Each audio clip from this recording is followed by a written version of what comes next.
देवताभ्यो नमः स्वाहा।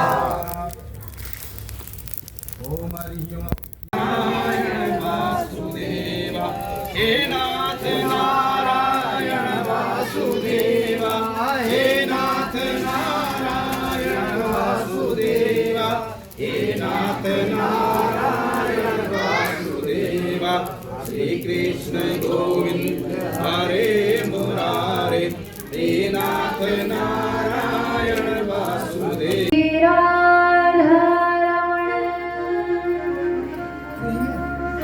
जय जय नवल किशोर, जय जय गोपी चित चोर प्रभु, जय जय माखन चोर।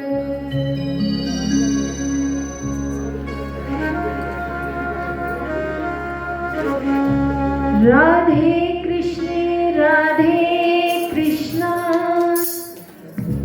कृष्णा कृष्णा राधे राधे, राधे श्याम राधे श्यामा, श्याम श्यामा राधे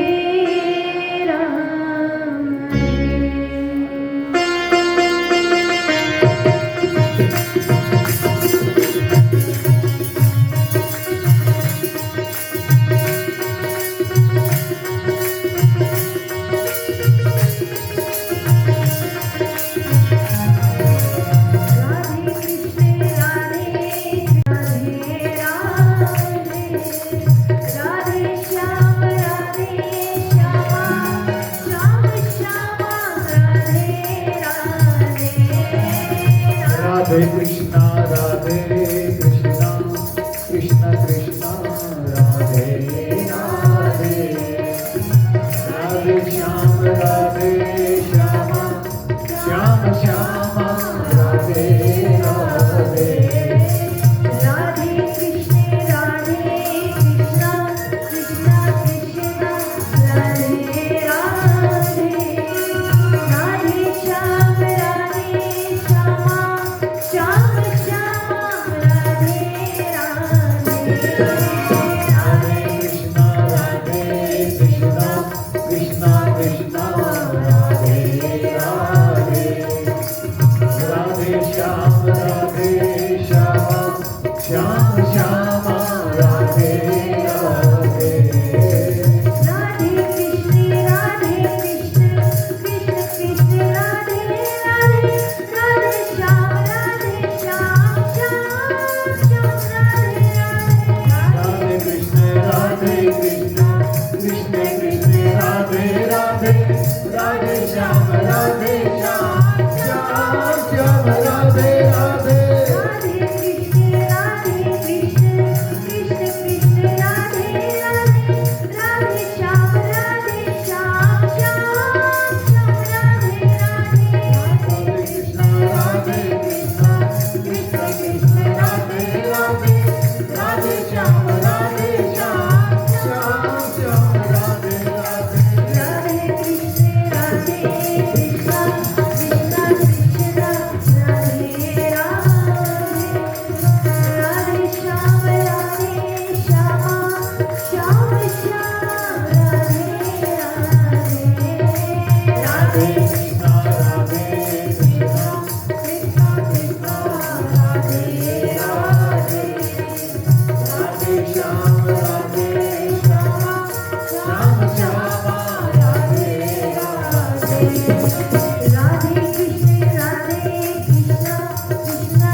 श्रीमद् भागवत महापुराण की, जय हो श्री सुखदेव जी महाराज की, जय हो भक्त वत्सल भगवान की, जय हो उमापति महादेव की, जय हो रमापति रामचंद्र भगवान की, जय हो हनुमान जी महाराज की, गंगोत्री यमुनोत्री धाम की, श्री सूर्य जी महाराज की। जय हो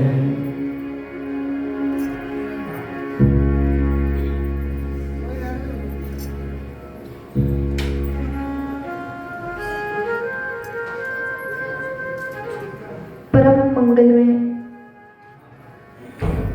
परात्पर अखिलेश्वर भुवनेश्वर सर्वाधार निर्विकल्प निरीह आनंद सिंधु करुणा सिंधु ऐसे प्रियतम परमेश्वर श्री राधा कृष्ण भगवान की वांगमय प्रतिमूर्ति श्रीमद् भागवत महापुराण को हम सबका कोटि कोटि प्रणाम।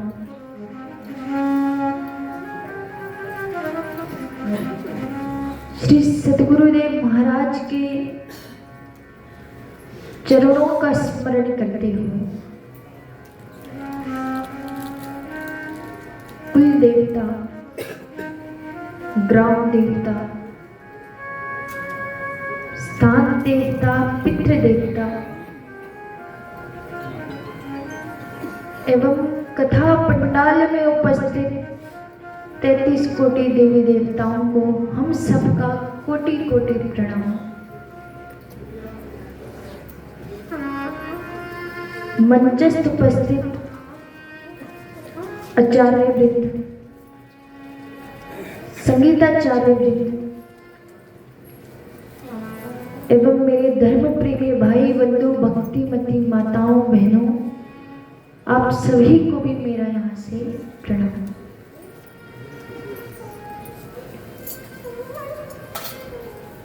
परम परमेश्वर की असीम अनुकंपा से, अहेतु की असीम अनुकंपा से आज हम सभी इस पंडाल में विराजमान होकर पापों का नाश करने वाली, भक्तों का कल्याण करने वाली श्रीमद् भागवत कथा साप्ताहिक दिवस की कथा में अवगाहन करने जा रहे हैं, रसपान करने जा रहे हैं और कृष्ण के नाम का सुमिरन करने जा रहे हैं।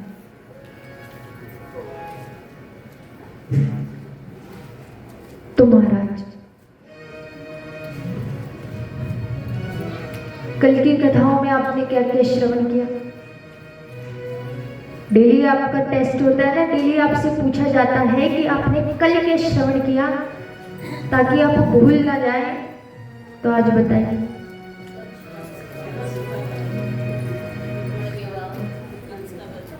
अच्छा, मेन चीजें पता है कि कंस का वध भगवान ने किया और रुक्मिणी विवाह हुआ।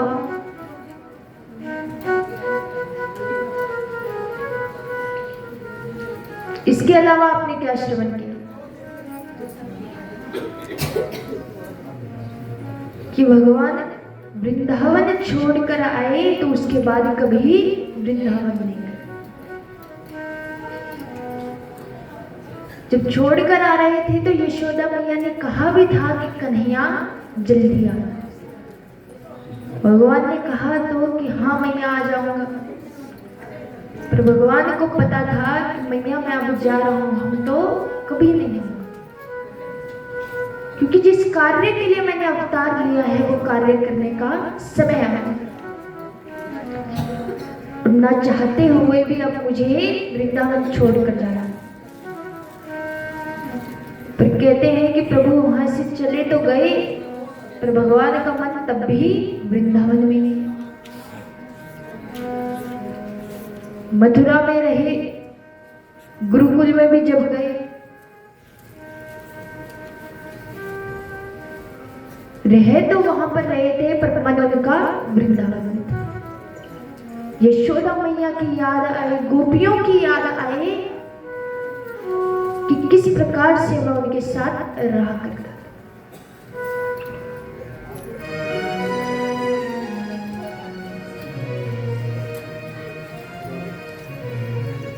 महाराज आपने हर किसी का प्रेम श्रवण किया कि गोपियां कितनी प्रेम करती है, सबने श्रवण किया। यशोदा मैया कितना प्रेम करती है आपको ज्ञात है। नंद बाबा कितना प्रेम करते हैं आपको पता है। ब्रिजवासी कितना प्रेम करते हैं। सबका प्रेम हमने श्रवण करा, पर जो कन्हैया का विरह जो है, जो उन्होंने सबसे दूर जाने पर जो पीड़ा सहन करी, उसका हम अनुमान भी नहीं लगा सकते।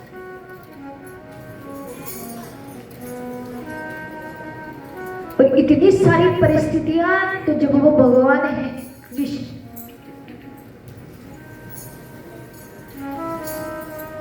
उनके जीवन में आ सकती है, तो हम फिर भी इंसान। अरे क्या क्या नहीं सहा। जन्म में हुआ तो कारागृह के भीतर। छोटी सी ही आयु थी कि राक्षसों ने प्रहार करना प्रारंभ कर।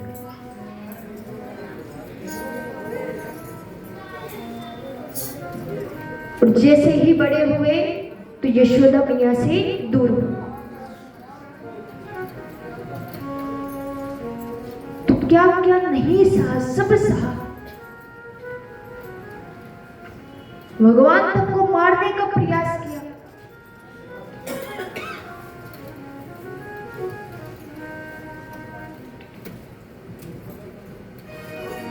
तो उस कृष्ण कन्हैया का हम विरह का अनुमान भी नहीं लगा। तो महाराज श्री सुखदेव जी महाराज कहते हैं कि परीक्षित, भगवान कृष्ण का केवल एक ही विवाह नहीं हुआ, उनके कई विवाह हुए। कितने हुए सभी को पता होगा? 16,108। भगवान कृष्ण के 16,108 विवाह हुए। अब उसमें से एक विवाह तो हमने कल नाच झूम कर कृष्ण रुक्मणी विवाह में भाग लिया। अब बाकी जो विवाह हुए तो वो कैसे? परीक्षित जी कहते हैं कि भगवान ने इतने विवाह क्यों किए? ऐसा क्या हो गया कि भगवान को इतने विवाह करने पड़े? कृपा करके हमें बताइए।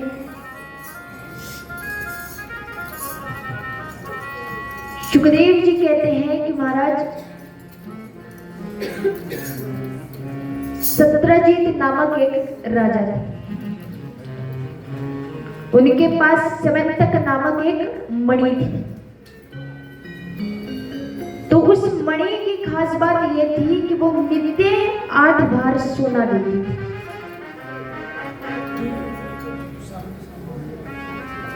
अब जब किसी ने वो मणि मांगी कि ये मणि भगवान को चाहिए, तो सत्रजीत राजा ने मना कर दी कि मैं ये मणि किसी को नहीं दूं।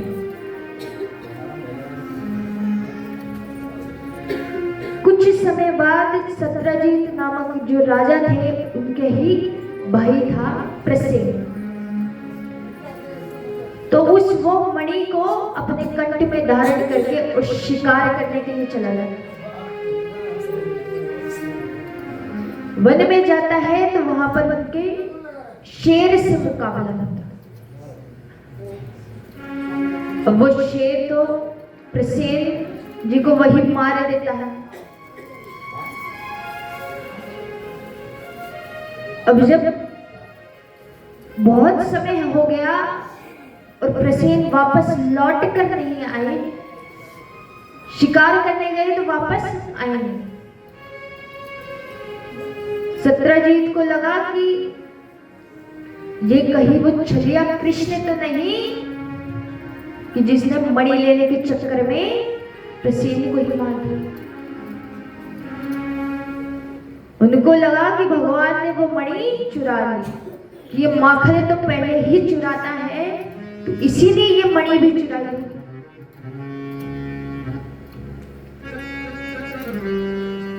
परंतु उनको वो लगता था कि भगवान मणि मांगने के लिए आए थे तो यही लेकर गए, कोई प्रूफ थोड़ी ना था कि भगवान ने ही चुराई। अब उन्होंने ये बात अपनी पत्नी को बताई। पत्नी को बताई तो उनको कहा कि अभी मुझे लगता है कि चुराई है वो मणि कृष्ण ने, पर अभी मेरे पास कोई सबूत नहीं कि ये कृष्ण ने ही मणि चुराई है। तो ये बात मैं तुम्हें बता रहा हूं, ये किसी और को मत बताना। अब महाराज, स्त्रियों का क्या स्वभाव होता है कि बात सिर्फ आनी चाहिए कि वो दूसरे पर पहुंचने में देरी नहीं लगती। भले कितना भी बोल दो कि ये बात आगे नहीं जानी चाहिए, पर वो पूरे मोहल्ले को पता होगी, वो बात सबको पता होगी।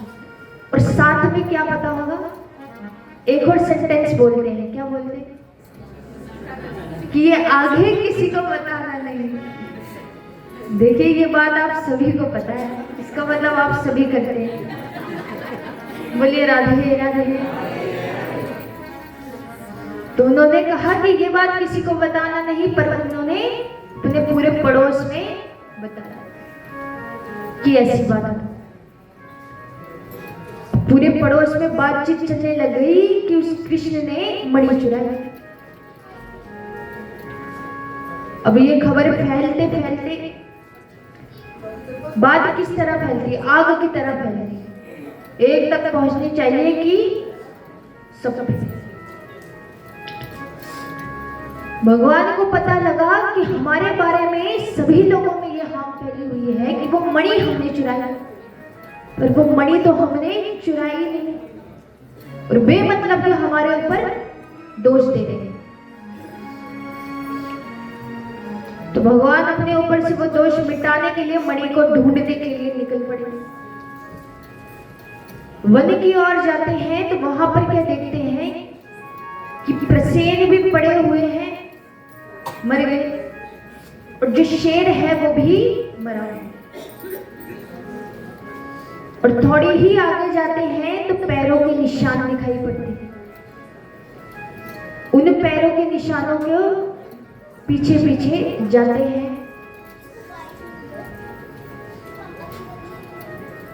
तो जामवंत जी के स्थान पर पहुंचे। देखते हैं कि जामवंत जी की पुत्री जामवंती मणि को हाथ में लिए बैठी है। अब भगवान जैसे ही उसके पास जाने लगते हैं, जामवंती जी देखती है कि ये कौन आ गया।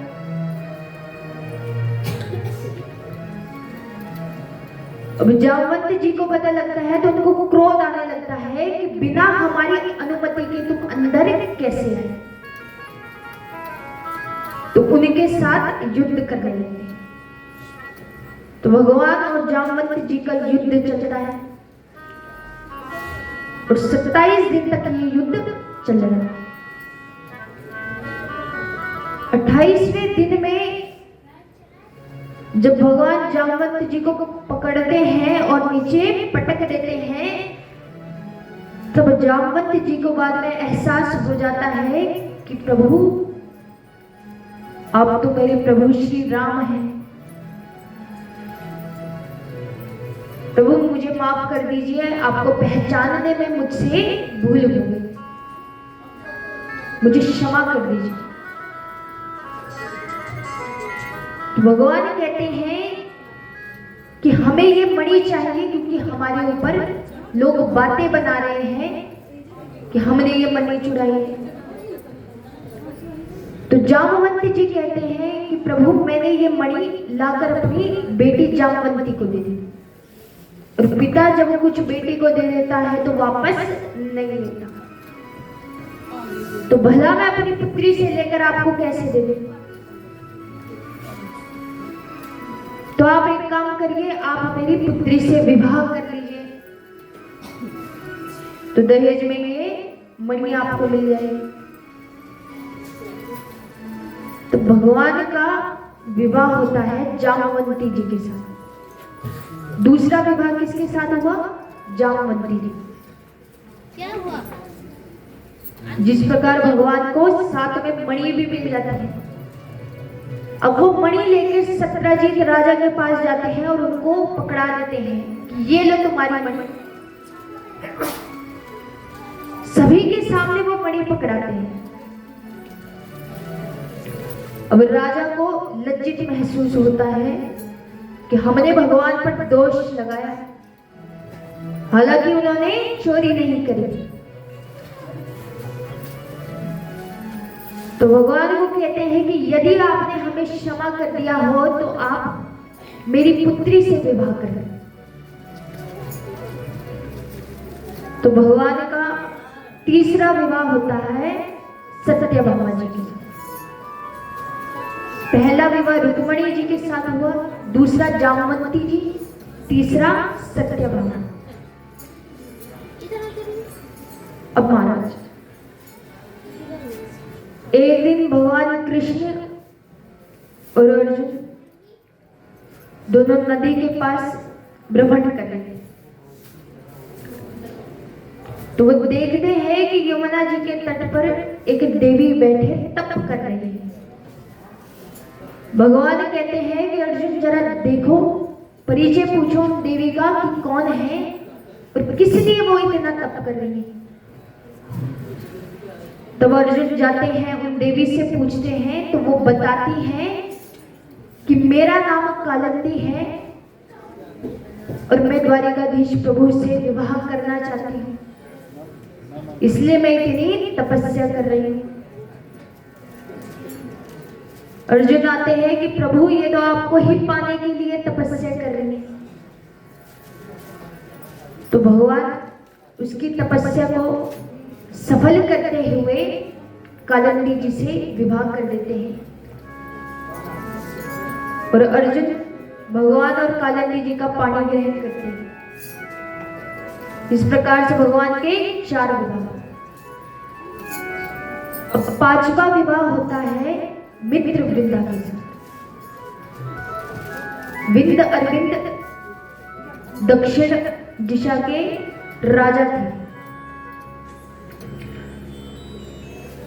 तो वो दुर्योधन के साथ अपनी बहन का विवाह कराना चाहते थे ताकि राजनीतिक संबंध बन सके,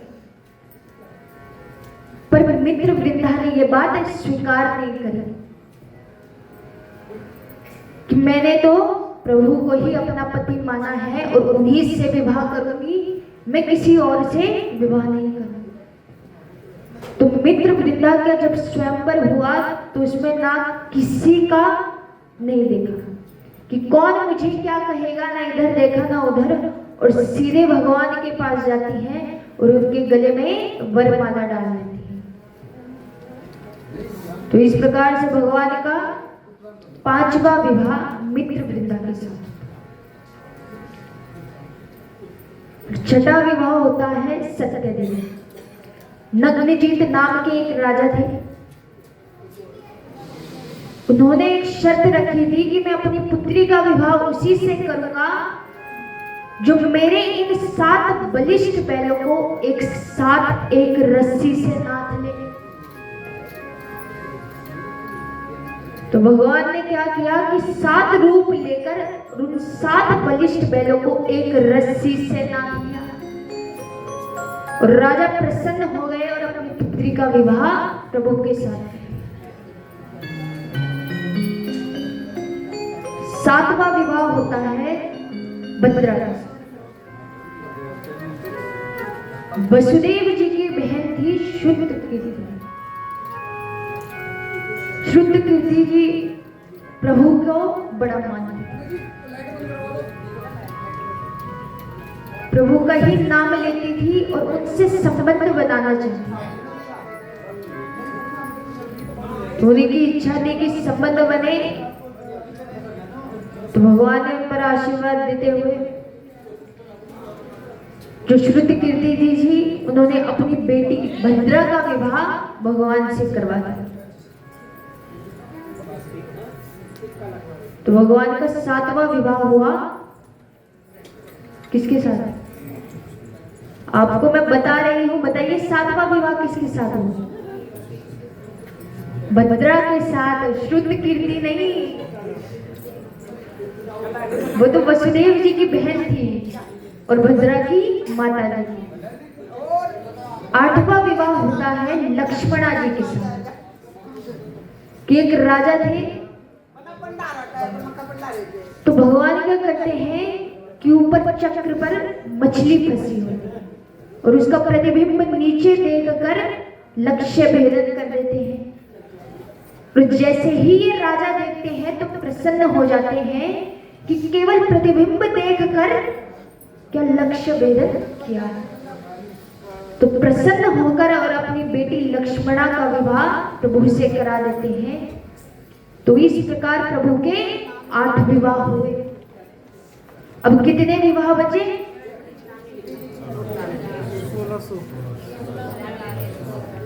16,800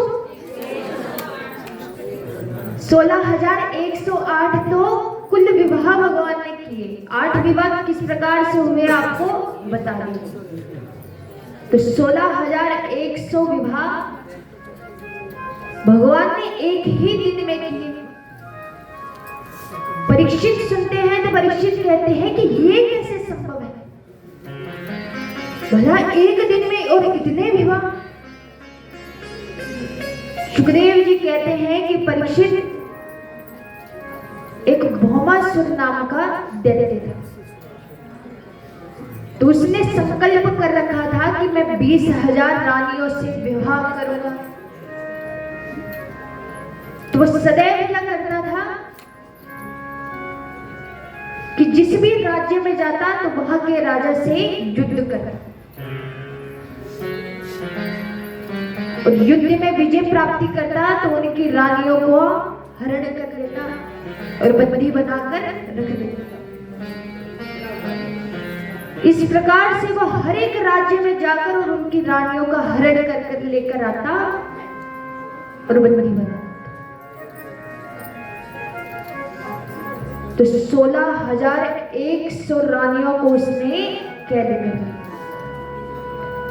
भगवान को पता लगा कि ये दैत्य का दुस्साहस तो बढ़ता जा रहा है, तो इसका कुछ तो करना है। तो भगवान भौमासुर नाम के दैत्य का वध करते हैं और उसके चंगुल से जिन रानियों को बंदी बना रखा था उन सभी रानियों को बंधन मुक्त कर देते हैं, उन सभी की रक्षा करते हैं। तो महाराज जब रानियां बंधन मुक्त हो जाती है तो प्रभु के चरणों में नमन करने लगती है। भगवान कहते हैं कि रानियों अब आप जाइए, अपने अपने राज्य में जाइए, अपने अपने स्थान जाइए, घर जाइए। रानियां कहती हैं कि प्रभु हम नहीं जा सकते, भला हमें कौन स्वीकार करेगा, वापस जाएंगे तो हमसे अब कौन विवाह करेगा, क्योंकि इस दैत्य ने हमें कैद कर दिया और हम इस दैत्य के बंधन में थे, तो इस कारणवश कोई भी हमसे विवाह नहीं करेगा। तो भला हम वापस जाकर करेंगे क्या जब कोई स्वीकार ही नहीं करेगा। हम नहीं जीवित रहना चाहते, हम अपने प्राण त्याग देना चाहते। तो भगवान श्री कृष्ण उनकी जान बचाने के लिए कि कोई उनको स्वीकार नहीं करेगा, तो कौन स्वीकार करता है? जिसको कोई नहीं स्वीकार करता कौन करते हैं? भगवान कृष्ण करते हैं। तो उन सभी रानियों को स्वीकार करते हैं और उन सभी के पति बन जाते हैं, उन सभी से विवाह कर लेते हैं, उन सभी को आश्रय दे देते हैं कि तुम्हें कोई नहीं स्वीकार कर रखा तो हम तुम्हें स्वीकार करेंगे। इस प्रकार से भगवान के 16,108 विवाह संपन्न हुए। सुखदेव जी कहते हैं कि परीक्षित, उन रानियों को बचाने के लिए ही भगवान ने इतने दिए, केवल रक्षा के लिए ही इतने दिए।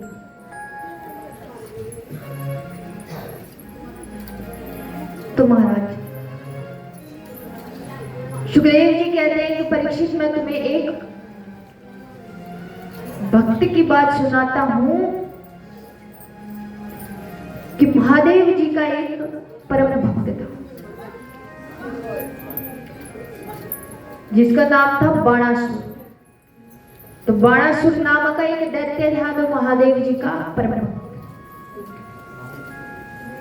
वो नित्य पूजा करता और 10 घंटे बैठकर पूजा ही करता रहता, भगवान का केवल श्रृंगार ही करता रहता।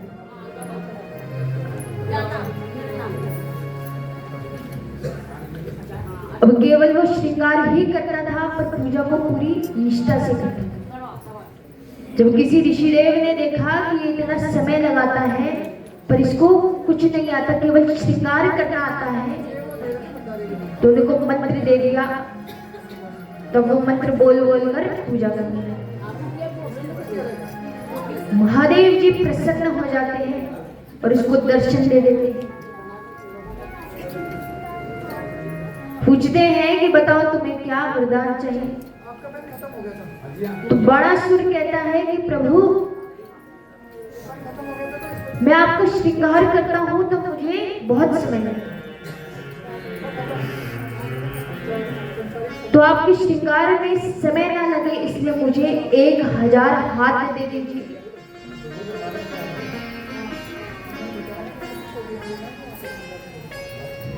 अब देखिए, भक्त बोला तो भगवान और भी बोले। भगवान कहते तथास्तु, तुम्हें दिए 1000 हाथ। अब जैसे ही बाणासुर को इतने सारे हाथ मिल गए तो अब भारी लगने, अब वो हाथ संभल ही नहीं रहे हैं, रोने लगता है कि अब मुझे इन हाथों से मुक्ति चाहिए। महाराज, इनसे तो कुछ कार्य ही नहीं हो रहा है, रोने लगता। भगवान कुछ करिए। महादेव जी को कहता है कि आपकी जो वरदान है ये वापस ले लीजिए। भगवान कहते हैं कि ऐसे तो हम वापस नहीं ले सकते,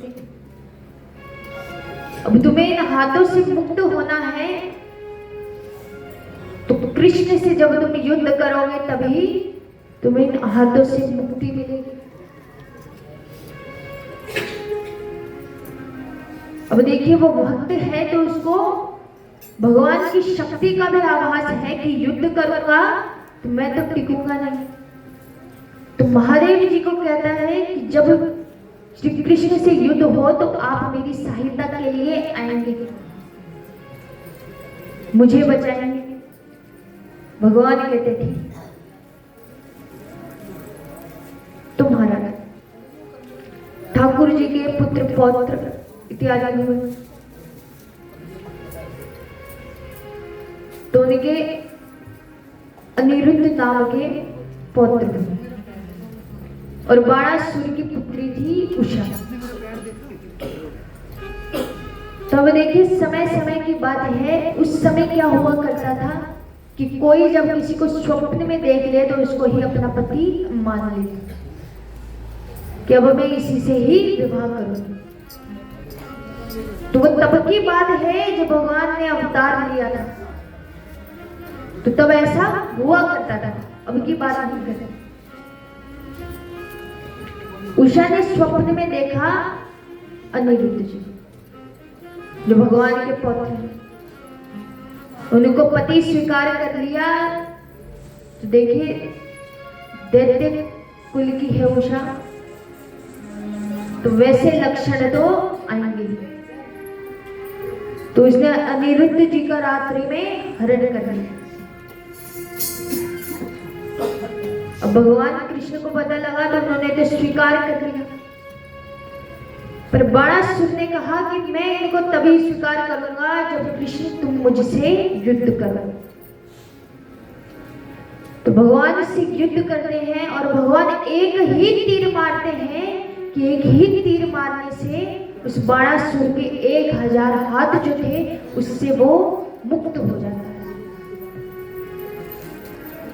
और जैसे ही दूसरा तीर मारने लगते हैं कि भगवान शिव साक्षात वहां जाते हैं, प्रभु को रोक लेते हैं कि महाराज अब इतना युद्ध मत बढ़ाइए, इसको इस हाथों से मुक्ति चाहिए थी। तो इन्होंने अपनी बेटी दे दी, तो आप अपनी बहू लेकर चले जाए।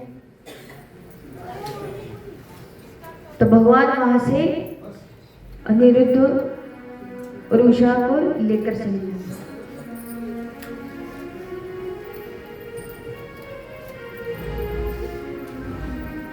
तो महाराज इस प्रकार से भगवान बाणासुर को उसके 1000 हाथों से मुक्ति दिला।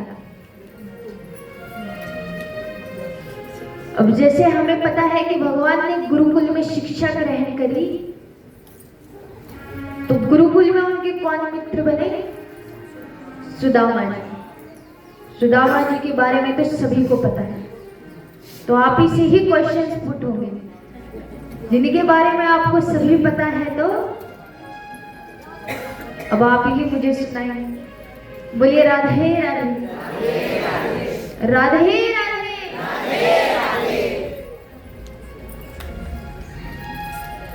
भगवान गुरुकुल में थे तो वहां पर उनके परम मित्र बनते हैं सुदामा।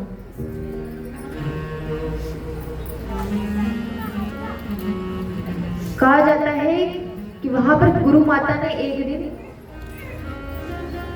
सुदामा जी और भगवान श्री कृष्ण को चने दिए कि तुम वन से लकड़ियां इकट्ठी करके लेकर आ रहे हो, तो यदि थक जाओ तो ये खा लो। सुदामा जी क्या करते हैं कि भगवान के हिस्से के भी जो चने थे वो भी खा लेते। अब भगवान तो गुरु माता के सामने अपने मित्र का पक्ष ले लेते हैं, बचाने का प्रयास करते हैं,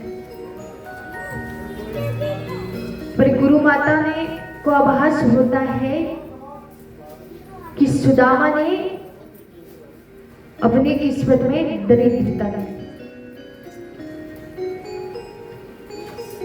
फिर कहा जाता है कि गुरुकुल की जब शिक्षा संपन्न हुई, भगवान शिक्षा ग्रहण करके जब चले गए, तो उसके बाद सुदामा जी से नहीं मिले।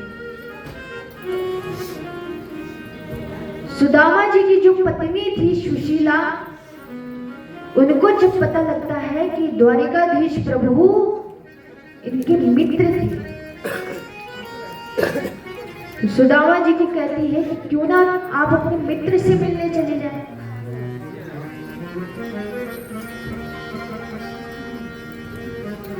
सुदामा जी कहते हैं कि मैं कैसे जाऊं, क्या लेकर जाऊं, खाली हाथ तो ऐसे मैं इतने वर्ष बाद मित्र से मिलने जा रहा हूं, तो खाली हाथ तो नहीं जाऊं। अब क्योंकि सुदामा जी की विवाह भी हो गया था, उनकी पत्नी थी सुशीला और बच्चे भी थे, पर इतनी दरिद्रता आ गई थी कि खाने के लिए एक अन्न का दाना, फटे वस्त्र थे, फटी धोती थे, और स्वयं के खाने के लिए एक अन्न का। तो सुशीला जी अपने आस पड़ोस से ही चावल मांगती, 4 मुट्ठी चावल मांग कर इकट्ठा करती। एक फटी सी धोती का ही कपड़ा था, गंदा सा और उसी में उन चावलों को डालती है और पोटली बना देती है। सुदामा जी से कहते हैं कि महाराज आप ये ले जाएं, हमारे पास इतना ही था, मैं इतना ही दे सकी, तो आप भेंट में ये दे देना। और आप जब उनसे मिले तो उनको मेरा एक संदेश जरूर देना। कहती है कि उनसे कहना कि एक पाक के 1 मास 2 पाक में 2 एकादशी होए, मेरे घर श्यामाजू नित्य एकादशी। उनको कहना कि उनकी भाभी ने उनसे सुदामा जी जाने के लिए तैयार है। जा रहे हैं तो फटी सी धोती है वही लपेटी, ऊपर के तन में कोई भी वस्त्र नहीं, गमछे से सर बांधा हुआ है, एक हाथ पे लाठी पकड़ी है और ऐसे हिलते हिलते धीरे धीरे नंगे पैर चले जा रहे हैं। बड़ी तेज की धूप आ रखी है और इतनी भीष्म गर्मी में वो चलते जा रहे हैं कि अब मैं अपने मित्र कन्हैया से मिलने जा रहा हूं।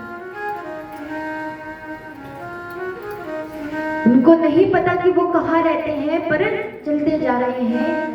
चले श्याम सुंदर से मिलने सुदामा, चले श्याम सुंदर से मिलने, श्याम सुंदर से मिलने सुदामा। जपे जात मत में हरे कृष्ण रामा, जपे जात मत में हरे कृष्ण रामा, चले श्याम सुंदर से मिलने सुदामा, चले श्याम सुंदर से मिलने। हरे कृष्णा कृष्णा कृष्णा कृष्णा हरे हरे, हरे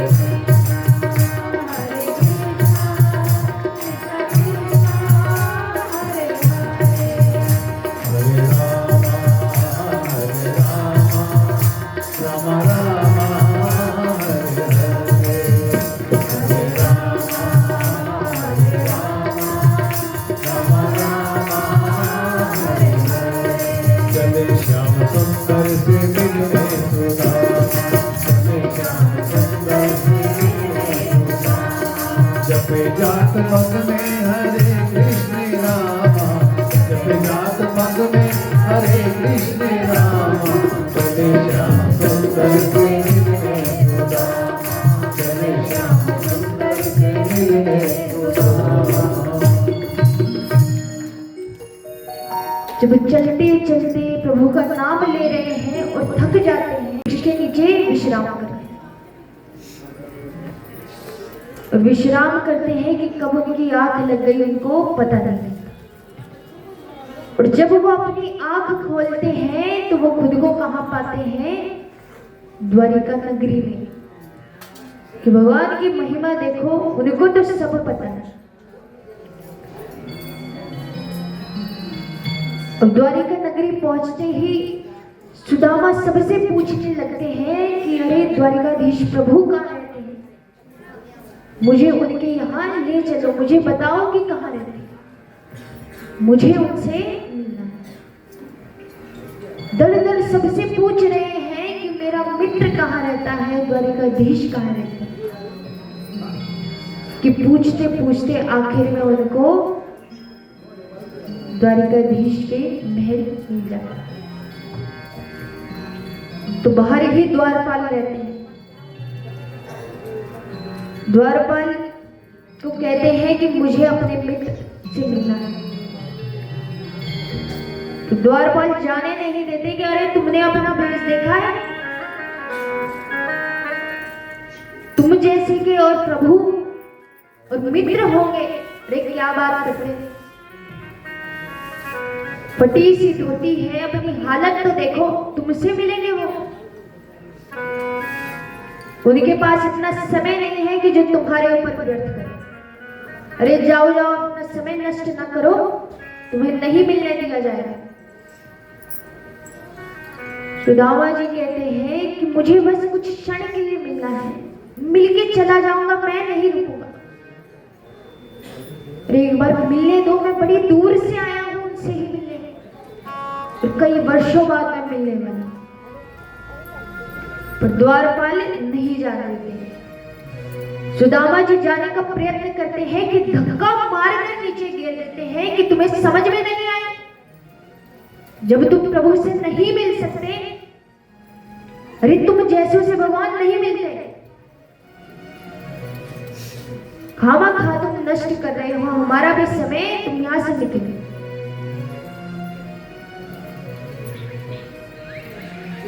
पर सुदामा जी नहीं गए, प्रयत्न कर रहे हैं। कहते हैं अच्छा तुम एक बार उनसे बोलकर तो आओ कि तुमसे मिलने सुदामा आया है। हम भीतर नहीं जा रहे, बस तुम्हें हमारा ये संदेश ले जाओ कि उनसे मिलने एक सुदामा आया है। हम यहीं पर खड़े हैं, हम भीतर नहीं आए। द्वारपाल जाते हैं, भीतर जाते हैं द्वारिकाधीश प्रभु के पास। उनको कहते हैं कि प्रभु आपसे मिलने कोई व्यक्ति फटी सी धोती पहने और कब से आपसे मिलने के लिए बोल रहा है। हमने उससे मना भी किया कि प्रभु तुमसे नहीं मिलेंगे, पर फिर भी कहता है कि मुझे एक बार मिलना है मुझसे। भगवान कहते हैं कि क्या नाम है उसका। द्वारपाल कहते हैं कि कोई सुदामा नाम का व्यक्ति है। भगवान ने सुदामा सुना ही कि नंगे पैर दौड़े दौड़े चले आते हैं कि सुदामा तुम आ गए, सुदामा तुम आ गए। इसे भगवान जगातन में प्रभु जाना, धोती बड़ी सी नटी दुपटी, और पाए उपान होगी नहीं श्यामा। मारे खड़ो तुझ दुर्बल एक, गयो चकी सोम सुधा अभिरामा। पूछत दीन दयाल को नाम, बतावत आपनो नाम सुदामा। पूछत दीन दयाल को नाम, बतावत आपनो नाम सुदामा। जैसे ही प्रभु सुदामा जी से मिलते हैं, देखते हैं तो नेत्र भर आते हैं,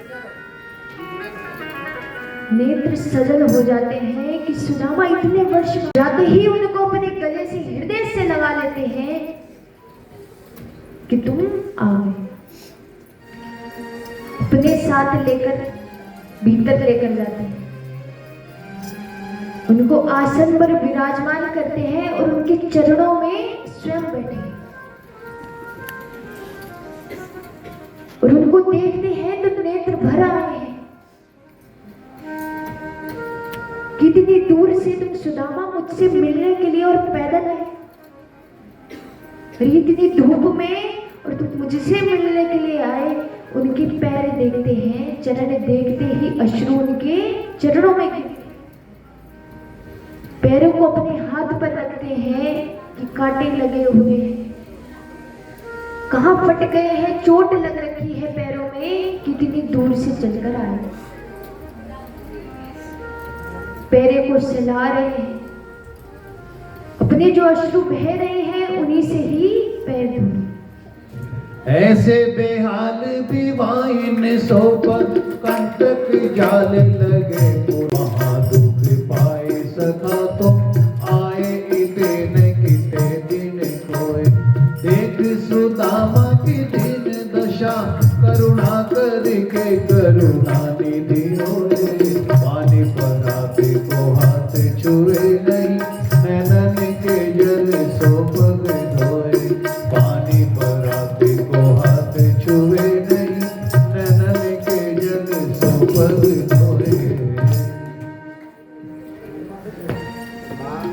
हाथों में रखकर सराहते हैं, धोते हैं। सुदामा कह रहे हैं अरे अरे कन्हैया तुम क्या कर रही हो, मेरे पैरों को छोड़ो छोड़ो। भगवान कहते हैं अरे सुदामा, तुम मेरे लिए इतनी दूर से चलकर आ सकता है, मैं तेरे चरणों को अपने हाथों में भी नहीं रख सकता। तूने मेरे लिए इतना कष्ट सहा,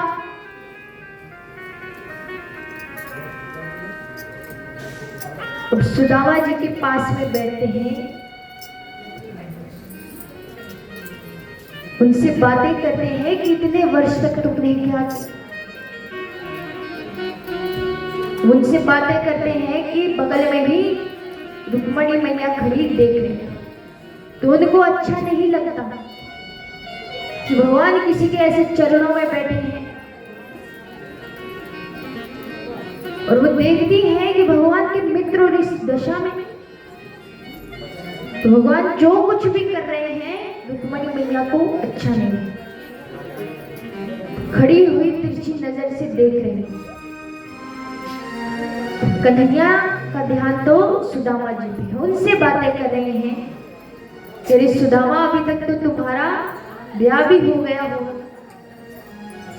अच्छा ये बताओ कि भाभी ने क्या भेजा है, हमारे लिए जरूर कुछ भेंट तो भेजी होगी, कुछ तो दिया हो। सुदामा जी कहते हैं अरे मैं क्या करूं, तुम्हारी भाभी ने कुछ नहीं भेजा।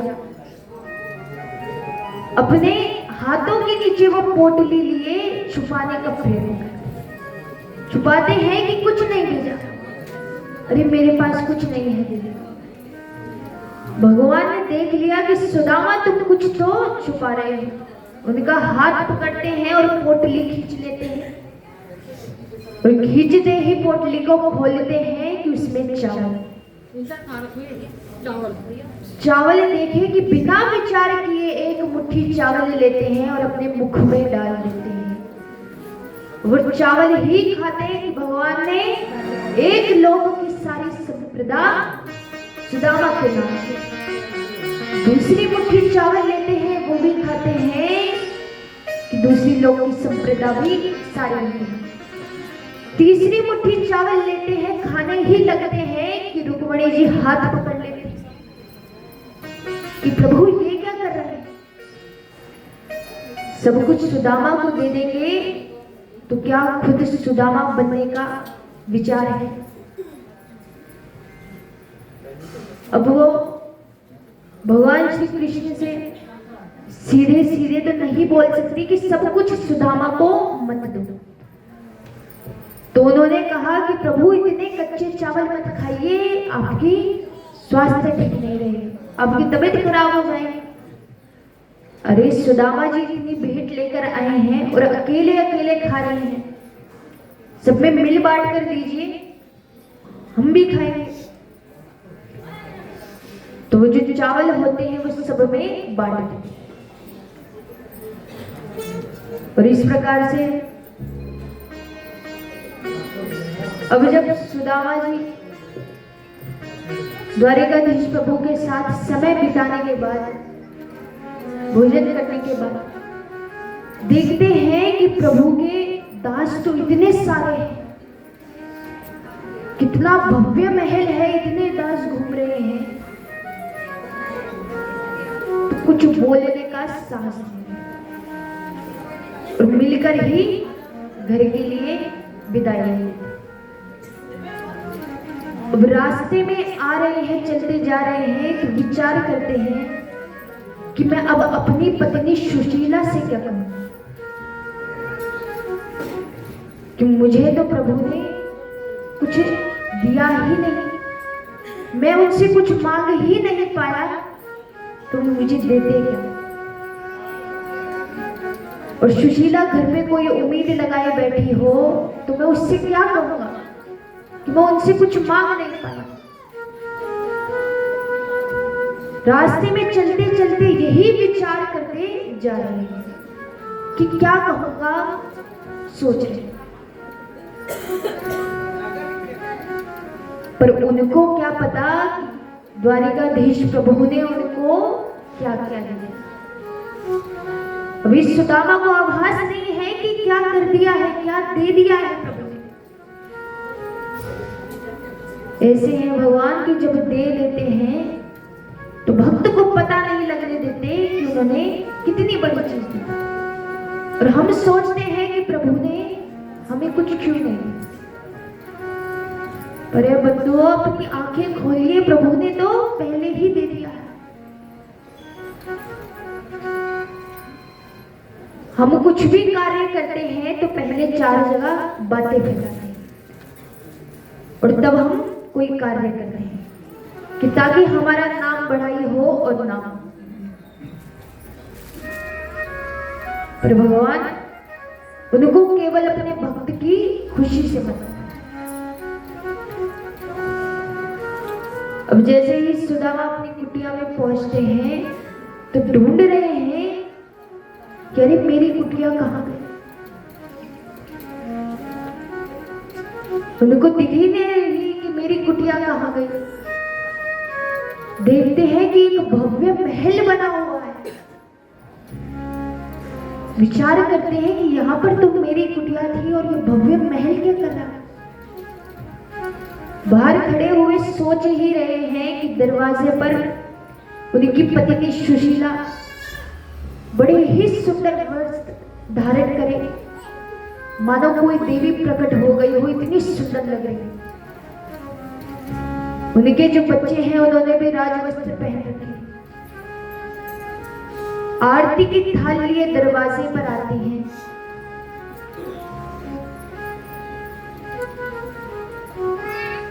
अब जैसे ही सुदामा जी देखते हैं तो देखकर पहचान ही नहीं पाते कि ये मेरी ही पत्नी है, इतनी सुंदर लग रही है। जाते हैं उनसे कहते हैं अरे देवी आप कौन है, यहाँ तो मेरी कुटिया थी।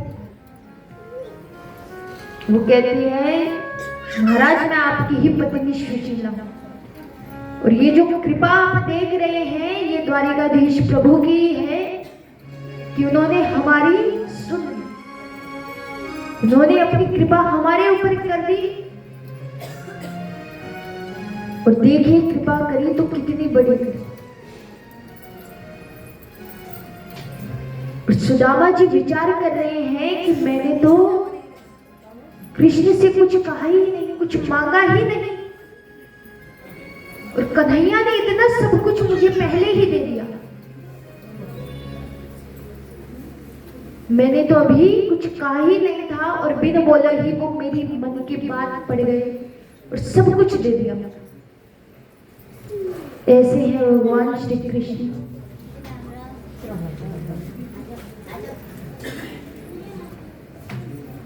ऐसे हैं भगवान श्री कृष्ण।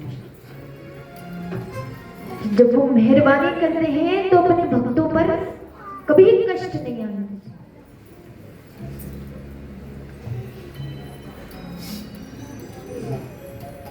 तो महाराज भगवान ने द्वारिका का निर्माण किया था क्यों? कल आपको मैंने बताया था कि क्यों बनाई भगवान ने द्वारिका।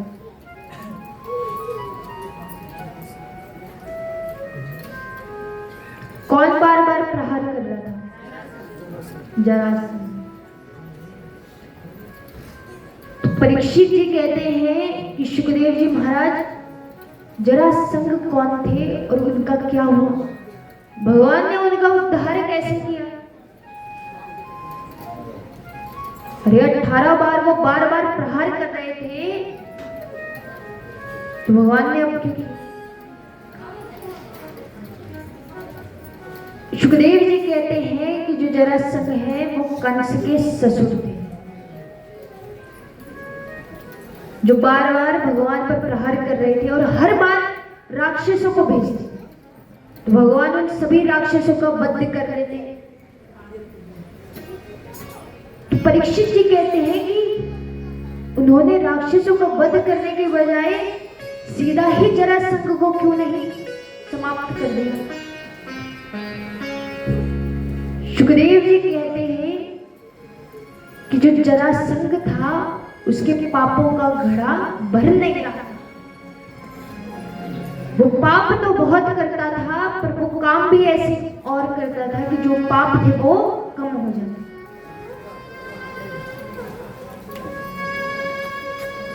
वो और जो भी उस समय जरासंध से कुछ मांगता तो वो उसे कभी भी मना नहीं करता। कुछ भी मांग लो तो वो दे देता था, कभी भी नहीं मना करता। और इस प्रकार जो वो सेवा करता था, इस कारण उसके पापों का घड़ा भर नहीं रहा। इसलिए मैं उसका वध नहीं कर पाया। पर अब जब भगवान ने सोचा कि अब तो समय आ गया है कि अब इसका उद्धार करना ही पड़ेगा, तो भगवान ने क्या किया कि छल से ब्राह्मण का वेश धारण, जो पांडव थे सभी पांडवों को बुलाया और सभी लोग ब्राह्मण का वेश धारण करके जरासंध के पास गए। जरासंध ने स्वागत किया, ब्राह्मणों को भोजन कराया। भोजन कराया तो उनसे पूछा कि महाराज, अगर आप में से कोई कुछ मांगना चाहता है तो आप मांग सकते हैं। तो जो ब्राह्मण के वेश में कृष्ण थे, उन्होंने कहा कि जरासंध, जो मैं तुमसे मांगूंगा तुमने मुकरना नहीं, तुम्हें वो देना पड़ेगा। जरासंध कहते हैं कि महाराज, आप क्या ही मांगेंगे मुझसे, ज्यादा से ज्यादा मांगेंगे तो मेरा ये साम्राज्य मुझसे मांगेंगे तो मैं वो भी आपको दे दूंगा, क्योंकि मुझे अपनी शक्ति पर इतना विश्वास है कि अभी तो मैं साम्राज्य आपको दे दूंगा, पर शाम को आपसे ही युद्ध कर कर ये साम्राज्य वापस ले लूंगा, इतनी शक्ति है मुझे। अब जैसे ही ये जरासंध कहते हैं कि ब्राह्मण के वेश में अर्जुन भी बैठे थे और उनको क्रोध आ जाता है कि अरे तुम स्वयं को समझता क्या है, उंगली दिखा करके कहते हैं कि अरे तुम स्वयं को समझते क्या हो, इतने बलशाली खुद को समझते हो, इतना घमंड। अब कहते हैं कि क्रोध में कभी भी कदम नहीं उठाना। गुस्से में हम क्या कर देते हैं, उस समय तो आभास नहीं होता पर बाद में होता। कई बार हम क्रोध में किसी को कुछ ऐसा बोल देते हैं कि दूसरे को हर्ट हो जाता है, उस समय तो आभास नहीं होता, और हालांकि हमारा भाव भी यही नहीं होता कि दूसरे को पीड़ा पहुंचाए, पर क्रोध ही इतना आ जाता है कि उस समय तो सिर्फ बोल पड़ते हैं, और जब बाद में आभास होता है तो क्या कहते हैं, क्या कहते हैं, सॉरी। अब दूसरे को जो पीड़ा पहुंचा दी वो भला सॉरी से ठीक हो जाए? अरे इस समय तो तूने बोल दिया गुस्से में, उस समय नहीं सोचा, और बाद में मरहम के लिए कहते सॉरी। तो ऐसा गुस्सा, और कभी भी क्रोध आए तो देखिए क्रोध आना स्वाभाविक है, पर क्रोध पर नियंत्रण करना हमारा काम। तो आप भगवान का नाम लीजिए, और पहले तो जितनी आदत डालें कम बोलने की तो उतनी अच्छी बात है। अब आप मुझे मत देख लीजिएगा कि ये इतना बोल रही है, अरे मैं तो आपको कथा सुना रही हूँ। बोलिए राधे राधे। तो जितनी आप आदत डालेंगे कम बोलने की उतनी अच्छी है, केवल श्रवण की आदत डालें। दूसरे व्यक्ति को आप जितना सुनेंगे उससे आपका ही अच्छा होगा। हर एक व्यक्ति का अपने जीवन में एक अनुभव होता है, और कोई व्यक्ति वो आपको अनुभव शेयर करता है तो आपके जीवन के लिए अच्छा है, आपके ही काम आएगा। वो व्यक्ति अच्छा बोल रहा है तो आपको अच्छी बातें सुनेंगे, और कुछ गलत बोल रहा है तो उससे आपने जो भगवान की पूरी बात मानी। तो भगवान की उसने बात मानी, तब जरासंध का वो वध कर पाया। यदि वो भगवान की बात नहीं मानता और स्वयं ही युद्ध कर कर प्रयत्न करता, तो ना जाने कितने दिन उसको लगते जरासंध का वध करने के लिए। तो महाराज इस प्रकार से सुखदेव जी कहते हैं कि परीक्षित, भगवान ने जरासंध का भी उद्धार किया।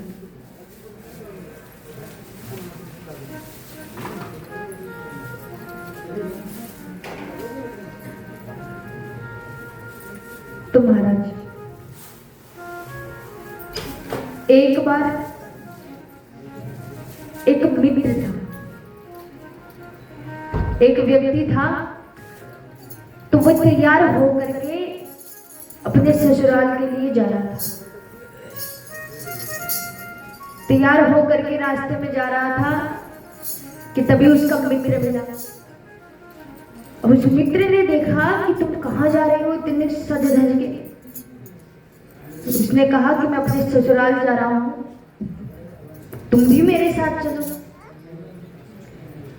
तो मित्र कहता, मेरे तो यही पुराने वस्त्र हैं, नए वस्त्र तो नए कपड़े तो पहने ही नहीं।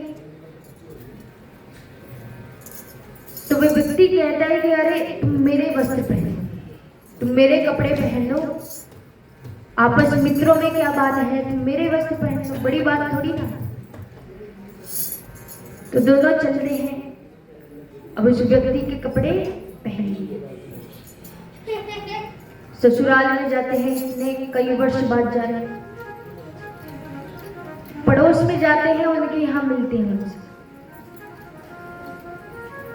पड़ोस वाले स्वागत करते हैं कि तुम बड़े दिनों बाद यहाँ पर आए, अच्छा लगा तुमसे मिलकर, परंतु ये जो तुम्हारे साथ है ये कौन है? वो व्यक्ति कहता है कि ये मेरा मित्र है, बड़ा ही अच्छा मित्र है, बहुत समय से हमारी दोस्ती है। तो मैं यहाँ आ रहा था तो अपने साथ इसको लेकर आ गया, और ये जो कपड़े पहने हैं ये मेरे ही पहने हैं। अब जो मित्र ने ये बात सुनी तो उसको गुस्सा आ गया। अकेले में जाकर उसको कहता है कि उन्होंने मेरे बारे में पूछा था कि ये कौन है, ये थोड़ी ना पूछा था कि इसने किसके कपड़े पहने हैं। तो वो व्यक्ति कहता है कि अच्छा आगे से नहीं करूंगा ये। अब आगे जाते हैं, किसी और के घर में प्रवेश हुआ, उन्होंने भी स्वागत किया कि तुम्हें देखकर अच्छा लगा, इतने समय बाद आए। ये मित्र कौन है तुम्हारा, ये कौन है तुम्हारे साथ? बोलिए राधे राधे। तो वह व्यक्ति कहते हैं कि ये मेरा मित्र है और बड़ा ही सरल स्वभाव है, हमारी दोस्ती बहुत पुरानी है, बड़ा परम मित्र है ये मेरा। और ये जो इसने कपड़े पहने हैं ये मेरे कपड़े नहीं पहने हैं। अब महाराज उस मित्र को दोबारा क्रोध आ गया, दोबारा अकेले में जाकर पूछा कि उन्होंने ये थोड़ी ना बोला कि ये कपड़े किसने पहने, तुम खामखा बेमतलब के बता रहे हो कि ये कपड़े इसके नहीं हैं, ये कपड़े इसी के ही हैं। उस व्यक्ति ने कहा कि अच्छा अब की बार मैं गलती नहीं करूंगा। तीसरी जगह जाते हैं, दोबारा स्वागत करते हैं कि बड़ा अच्छा लगा इतने समय बाद आए। ये जो तुम्हारे साथ है ये कौन है? दोबारा परिचय दिया कि ये मेरा मित्र है, बहुत पुराना सखा है, बड़ा ही सरल स्वभाव है और ये सबसे परम मित्र है मेरा। और जो इसने कपड़े, इतने में ही रुक गए, याद आ गया कि नहीं तो ये डांटेगा मुझे। उन्होंने कहा कि बोलिए आप कुछ बोल रहे थे कपड़े। तो वो व्यक्ति कहता है कि नहीं नहीं, हम तुम्हें कुछ नहीं बताएंगे कपड़ों के बारे में, हम कुछ नहीं बताएंगे। बोलिए राधे राधे। अपनी वाणी में अमृत घोर रसना, राधे राधे रसना, राधे राधे।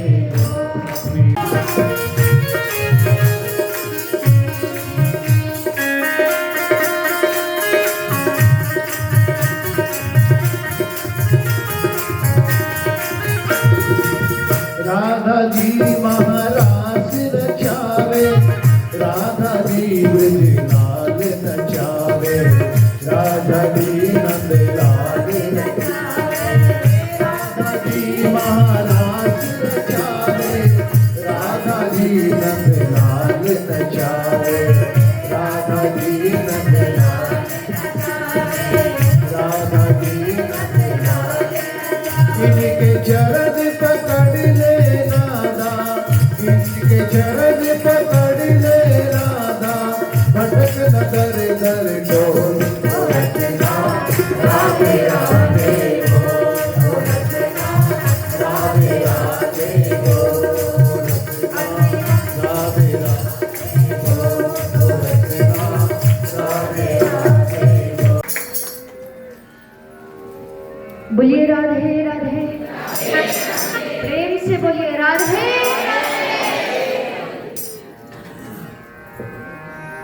तुम्हारा सुखदेव जी कहते हैं कि परीक्षित, एक दिन गंधारी माता उदास बैठी। गंधारी माता कौन है? कौरवों की नहीं, उदास बैठी हुई थी। कृष्ण कन्हैया जाते हैं, उनको देखती हैं तो गुस्सा आ रहा, क्रोध। उनको कहती है कि कृष्ण तुम चाहते तो तुम कुछ कर सकते,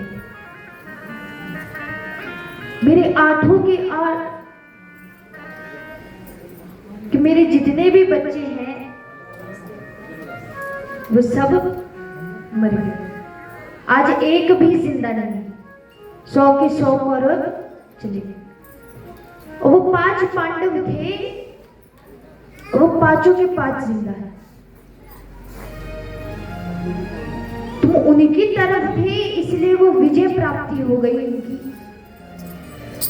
तुम चाहते तो मेरे कौरव बच जाते।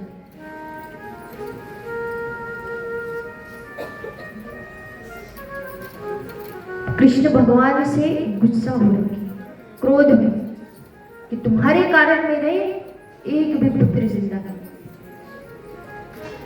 भगवान को कहती है कि जाओ कृष्ण, मैं तुम्हें श्राप देती हूं कि तुम्हारा वंश नष्ट हो जाए। जिस प्रकार मेरा कोई नहीं रहा वैसे तुम्हारा भी वंश में कोई नहीं रहेगा।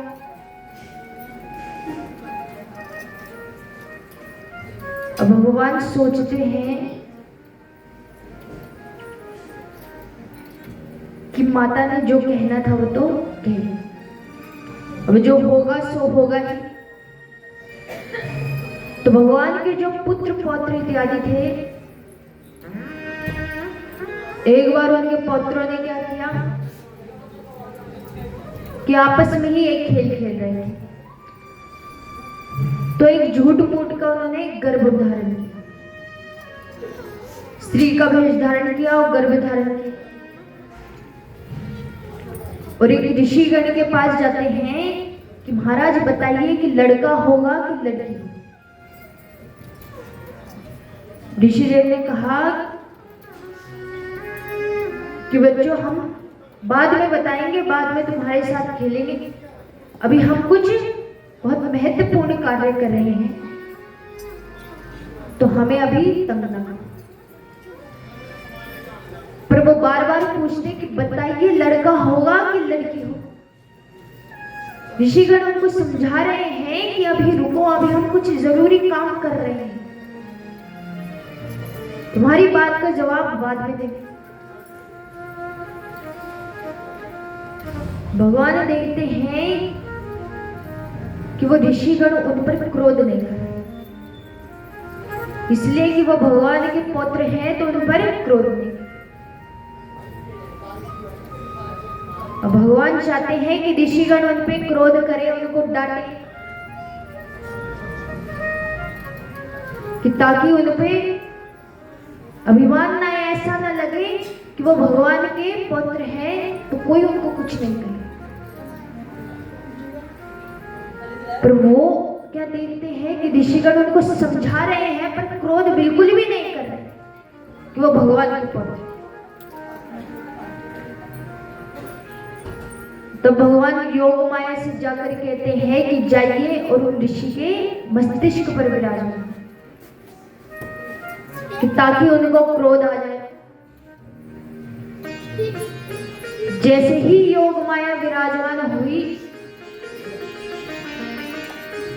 ऋषिगण को क्रोध आ गया और उन बालकों को श्राप दे दिया कि ये जो तुमने झूठ मूठ का गर्भ धारण करा है, मैं जाओ तुम्हें श्राप देता हूं कि इससे एक लोहे का मूसल निकलेगा और वो तुम्हारे पूरे वंश को समाप्त कर देगा। अब जो बालक है वो सब डर जाते हैं, भगवान के जो पुत्र थे वो डर जाते हैं, घबराते हैं, एक वृक्ष के नीचे जाते हैं। तो गर्भ में जितने भी कपड़े बांधे हुए थे उन्होंने झूठ मूठ के उन कपड़ों को निकालते हैं और देखते हैं कि एक लोहे का मूसल निकल गया। तभी कोई उनको बाबा कहते हैं कि तुम इसको एक पत्थर पर घिसो, इस लोहे के मूसल को तुम पत्थर पर घिसो। तो वो सभी जाते हैं नदी के तट के पास और लोहे के मूसल को नदी के जो पत्थर है वहां पर घिस रहे। घिसते घिसते वो जो मूसल है बिल्कुल छोटा हो जाता है। अब वो सोचते हैं कि भला ये छोटा सा मूसल क्या ही करेगा, तो वो नदी में फेंक देते हैं। नदी में फेंकते हैं तो मछली तैर रही थी, वो मछली उस मूसल को निकली। अब कहा जाता है कि जितने भी वो पौत्र थे वो सभी आपस में लड़कर खत्म हो जाते हैं। भगवान श्री कृष्ण जाते हैं और एक वृक्ष के नीचे बैठे विश्राम करें। करुणामयी सरकार है राधा, करुणामयी सरकार है राधा, करुणामयी सरकार है राधा, सृष्टि का आधार है राधा, करुणामयी सरकार है राधा, करुणामयी सरकार है राधा। नाम हो जिस रचना पर, राधा नाम हो जिस रचना पर, उसने मुक्ति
है कि ये तो साक्षात प्रभु है।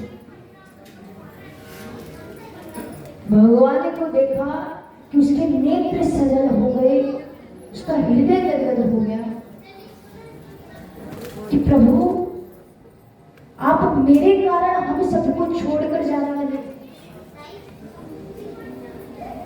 अब ये सब तो भगवान की एक लीला थी। ये सब क्या थी? भगवान की एक लीला। भले भगवान को कोई मार सकता है।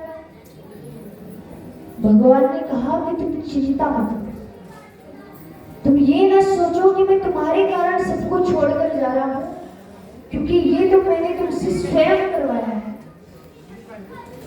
ये मेरी इच्छा से ही हुआ है। तभी ये तीर मेरे चरणों पर लगा है, क्योंकि जब मैंने राम अवतार लिया था तो मैंने तुम पर पीछे से वार किया था। तो जब मैंने कृष्ण अवतार लिया तो तुमने मुझ पर वार कर दिया। तो जो हिसाब हुआ वो बराबर। सभी देवी देवता आते हैं नीचे भगवान को अपने साथ उनके धाम स्वागत के साथ ले जाने के लिए। तो भगवान देवी देवताओं के साथ विमान पर बैठकर विराजमान होकर और अपने धाम वापस चले जाते हैं।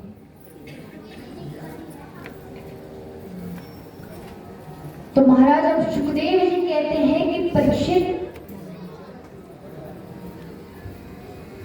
मैंने तुम्हें ये कथा सुनाई तो अब तुम्हें भय लग रहा है या नहीं? अब तुम्हारे भीतर मृत्यु का भय है? मृत्यु होने से तुम्हें कोई डर महसूस हो रहा है कि नहीं? यदि तुम्हें अभी भी डर महसूस हो रहा है तो मैं अभी भी तुम्हें अमर कर सकता हूं, पर तुम अब मुझे स्वयं बताओ कि तुम क्या चाहते हो। परीक्षित जी कहते हैं कि महाराज अब मुझे किसी चीज की कामना नहीं, अब तो मुझे केवल प्रभु के चरणों का आश्रय चाहिए। मुझे बस उनके धाम जाना है, उनके चरणों में रहना, अब बस यही मेरी इच्छा है। तो जितनी जल्द मुझे मृत्यु मिल जाए अब मैं उसमें प्रसन्न होऊंगा, ना कि अमर हो जाने से। सुखदेव जी प्रसन्न हो जाते हैं और परीक्षित जी को आशीर्वाद देते हैं और वहां से अंतर ध्यान हो जाते हैं। तो महाराज परीक्षित जी को आशीर्वाद देने के लिए कई संत लोग आते हैं, साधु संत आ रहे हैं। परीक्षित जी सबसे मिल रहे हैं। तो एक साधु देव उनको एक फल देते हैं। जो महात्मा लोग हैं वो उनको एक फल देते हैं, एक सेब देते हैं और उसके भीतर है तक्षक नाग। अब परीक्षित जी को क्या श्राप मिला था कि तक्षक नाग डसने से उनकी मृत्यु हो जाए। तो जैसे ही परीक्षित जी उस सेब को काटते हैं कि उसके भीतर तक्षक नाग उनको रखते हैं और अपने ध्यान में बैठते हैं कि अब आइए, कि अब मेरे प्राण जाने वाले हैं। तो बड़े बड़े ज्ञानी जी कहते हैं कि जब परीक्षित जी ध्यान में बैठे थे प्रभु के, तो ध्यान में बैठते ही उन्होंने प्रभु का स्मरण करते हुए अपने प्राण त्याग दिए, अपने शरीर को उन्होंने त्याग दिया। और जो तक्षक नाग है उसने परीक्षित जी के शरीर को डसा, क्योंकि परीक्षित जी ने शरीर तो पहले ही छोड़ दिया था। तो जो उस नाग ने डसा वो केवल शरीर को डसा, क्योंकि आत्मा तो पहले ही परमात्मा के पास चली गई। इस प्रकार से महाराज सुखदेव जी परीक्षित जी का कल्याण करते हैं और 7 दिन उनको श्रीमद् भागवत कथा जब रसपान करवाते हैं तो ये कथा रसपान करने से ही उनका कल्याण होता है। और जो श्राप उनको मिला था जिस कारण उनकी मृत्यु होती, उस श्राप से रहित होकर उन्होंने भगवान के चरणों को स्मरण करके स्वयं शरीर त्यागा, ना कि उनको श्राप से मृत्यु। सुखदेव जी कहते हैं कि इतनी शक्ति है श्रीमद् भागवत कथा में।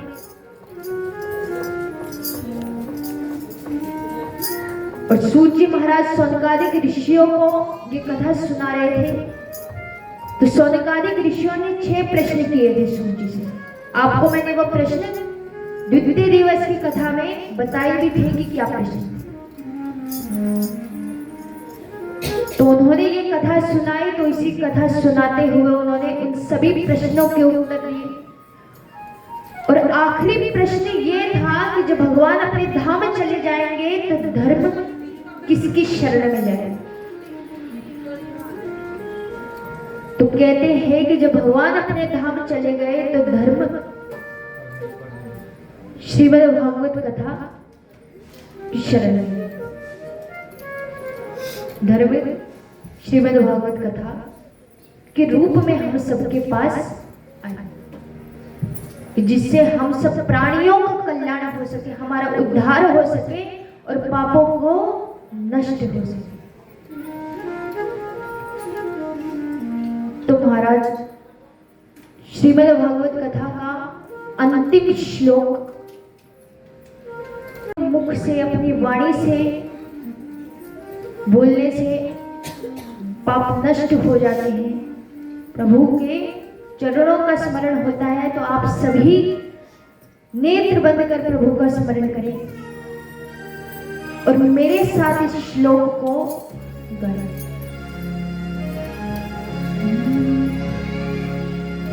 नाम संकीर्तनम यस्य, नाम संकीर्तनम यस्य सर्व पाप प्रणाशनम, सर्व पाप प्रणाशनम, प्रणामो दुख समनस, प्रणामो दुख समनस, तम नमामि हरिं परम, तम नमामि हरिं परम, तम नमामि हरिं परम, तम नमामि हरिं परम, तम नमामि हरिं परम।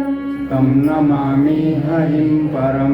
श्री हरे नमः, श्री हरे नमः, श्री हरे नमः, श्री हरे नमः, श्री हरे नमः, श्री हरे नमः। बोलिए श्रीमद् भागवत महापुराण की जय, भक्त वत्सल भगवान की जय, श्री सुखदेव जी महाराज की जय, श्री सूत जी महाराज की जय, कृष्ण कन्हैया लाल की जय, सब संतन की जय। राधे राधे। हरि कथा सुनाने वाले, प्रभु की कथा सुनाने वाले,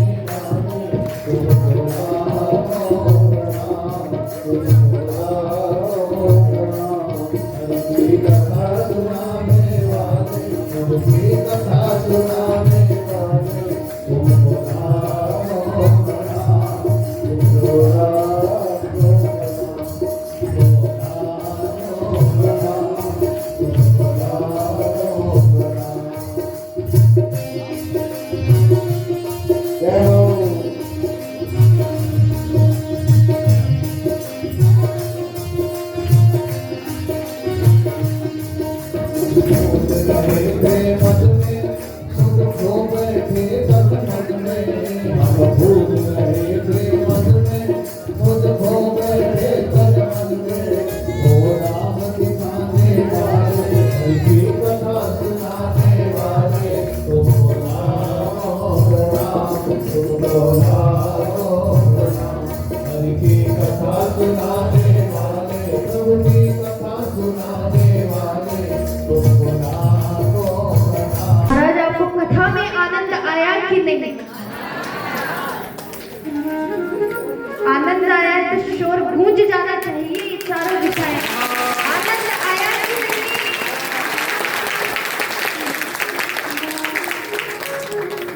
रही जिंदगी तो मिलेंगे दोबारा, रही जिंदगी तो मिलेंगे दोबारा, मिलन साथ देने का हमारा तुम्हारा, मिलन साथ देने का हमारा तुम्हारा।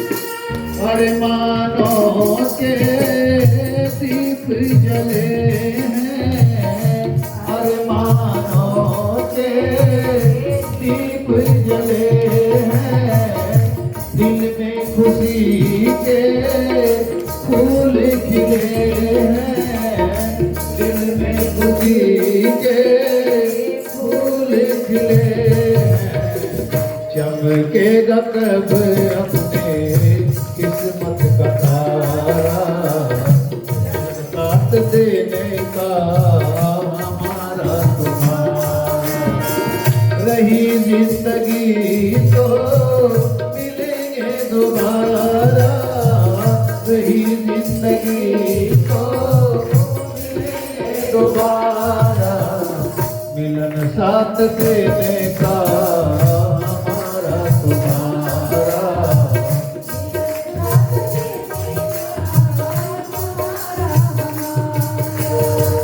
कथा श्रवण को भूल न जाना, कथा श्रवण को भूल न जाना, हरि चरणों में तुम ध्यान लगाना, हरि चरणों में तुम ध्यान लगाना, इसी से बनेगा मुकद्दर तुम्हारा, इसी से बनेगा मुकद्दर तुम्हारा, रही जिंदगी तो मिलेंगे दोबारा, रही जिंदगी तो मिलेंगे दोबारा, मिलन साथ देने का हमारा तुम्हारा, मिलन साथ देने का सब भक्तों से मेरा कहना, सब भक्तों से मेरा कहना, भूल चूक की माफी देना, भूल चूक की माफी देना, कैसे बनेगा ये मुकद्दर तुम्हारा, मिलन साथ देने का हमारा तुम्हारा, रही जिंदगी तो मिलेंगे दोबारा, रही जिंदगी तो मिलेंगे दोबारा, मिलन साथ देने का हमारा तुम्हारा, साथ देने का हमारा तुम्हारा, साथ देने का हमारा तुम्हारा। बोलिए बाके बिहारी,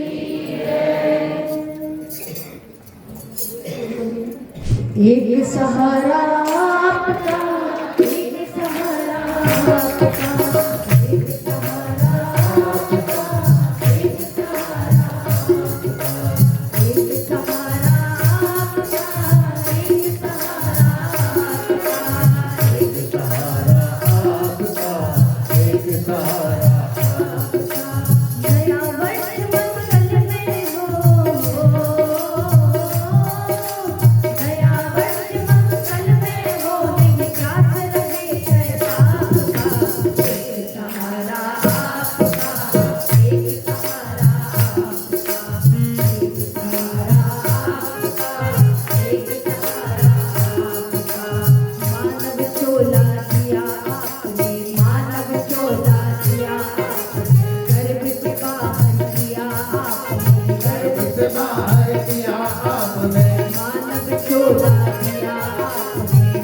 चोला दिया आपने, गर्भ से बाहर किया आपने, गर्भ से बाहर किया आपने, बिना आपके और सहारा हो, बिना आपके और सहारा नहीं माई नहीं बाप का, एक सहारा आपका, एक सहारा आपका, एक सहारा आपका, एक सहारा आपका, प्रभु एक सहारा आपका, एक सहारा आपका, एक सहारा आपका, एक सहारा आपका। मिलकर कहेंगे, जिसको लगता है कि एक सहारा होगा, क्या कहेंगे?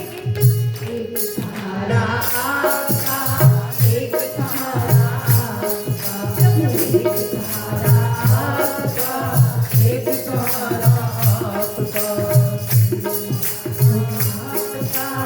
एक सहारा एक सहारा आपका, एक सहारा आपका। देखिए बैठकर तो आपने बहुत तालियों के साथ सहयोग दिया, अब थोड़े अपने चरणों को भी कष्ट कर दीजिए खड़े होने का। बैठ कर थक न गए हो ना? मुझे भी इस बात का आपका ध्यान रखना पड़ेगा, आपका ख्याल आपको मुझे रखना पड़ेगा। खड़े हो जाइए।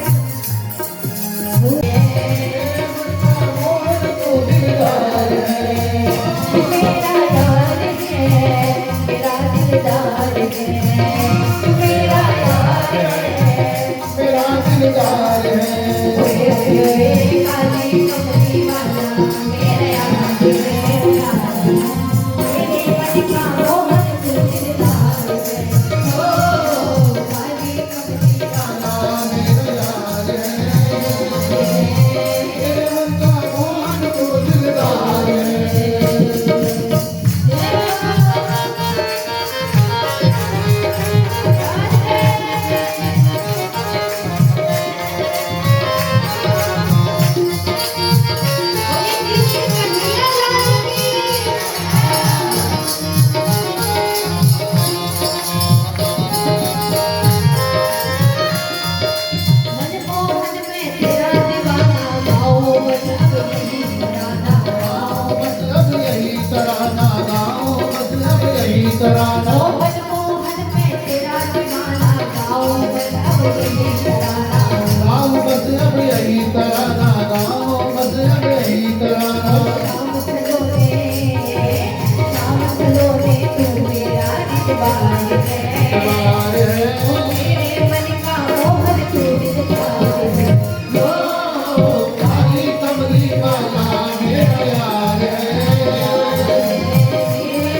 Sa